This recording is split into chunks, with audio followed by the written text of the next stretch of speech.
রব্বুল আলামিন তুমি আমাকে ঈমানের হালতে মরণ দিও, ঈমানের পথে অবিচল থেকে আমার মরণ যেন হয়।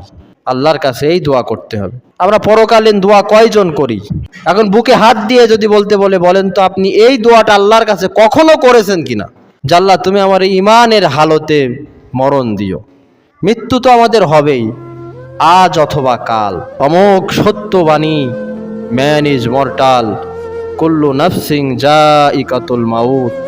প্রত্যেক প্রাণীকে মৃত্যুর স্বাদ গ্রহণ করতে হবে, আজ অথবা কাল।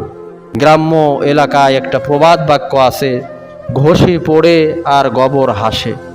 কিন্তু গোবর জানে না সকালে হাসছি, বিকেলবেলা আমাকে ঘষি বানিয়ে শুকিয়ে কালকে আমাকেও চুলাই দেওয়া হবে। চোখের সামনে একজন মৃত্যুবরণ করে, তার দাফনে শরিক হই, জানাজায় শরিক হই, কাফনে শরিক হই, কিন্তু ন্যূনতম বুঝ আমাদের ভিতরে আসে না এই কবর পথের যাত্রী আমিও।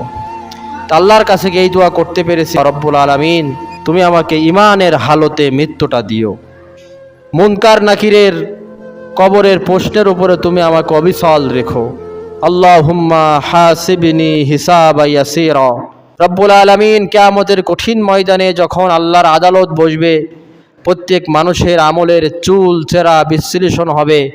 ফামাইয়া আমাল মিসকালা জাররাতিন খায়রা ইয়ারা ওয়া মাইয়া আমাল মিসকালা জাররাতিন শাররা ইয়ারা।